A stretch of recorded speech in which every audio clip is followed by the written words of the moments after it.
दोस्तों, आज के इस एपिसोड में कहानी एक नए और रोमांचक मोड़ पर पहुंचती है। घर की सारी हलचल अचानक बदल जाती है। दुर्गा देवी ने अर्जुन को दूल्हा बनाकर पूरे परिवार के साथ मंडप तक पहुंचाया है। मंडप पूरी तरह सज चुका है, दीपक जल रहे हैं और फूलों की खुशबू से माहौल महक रहा है। दुल्हन ने लंबा घूंघट ओढ़ रखा है और उसकी आंखों की झलक देखने लायक है। अर्जुन का दिल डर और उत्सुकता से धड़क रहा है। उसे यकीन नहीं हो रहा कि उसकी मां ने सच में उसकी शादी तय कर दी है। इसी बीच अहाना टूटे हुए दिल के साथ दौड़ती हुई आती है।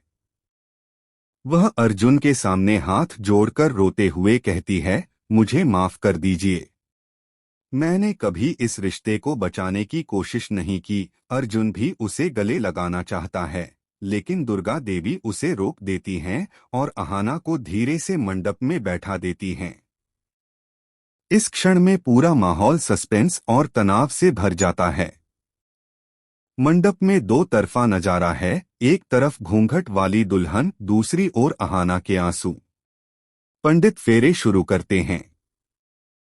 अचानक पंडित एक चौंकाने वाला आदेश दे देते हैं, वधू अहाना। सबकी सांसें थम सी जाती हैं।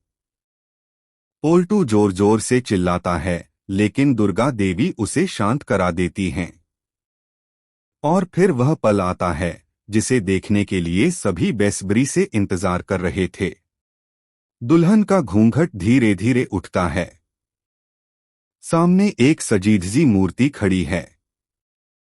सभी के चेहरे पर हैरानी और सदमे की लकीरें साफ नजर आती हैं। तभी दुर्गा देवी हंसते हुए कहती हैं, मैं अपने जीते जी तुम्हारा घर टूटने नहीं दूंगी। यह सब तुम्हारे अहंकार को तोड़ने के लिए किया गया। अर्जुन और अहाना एक दूसरे की आंखों में देखकर गले लग जाते हैं। उनके आंसू खुशी और राहत के हैं। घर में फिर से खुशियों की लौ जगमगाने लगती है। सभी रिश्ते मजबूत हो जाते हैं और जो लोग अहंकार में फंसे थे, उनके सपने धीरे धीरे चकनाचूर हो जाते हैं।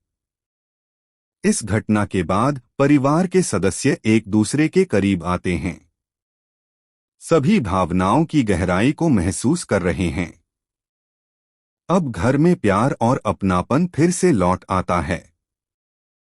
बच्चों की हंसी, बुजुर्गों की संतुष्टि और सभी के दिलों में एक नई उम्मीद जागती है।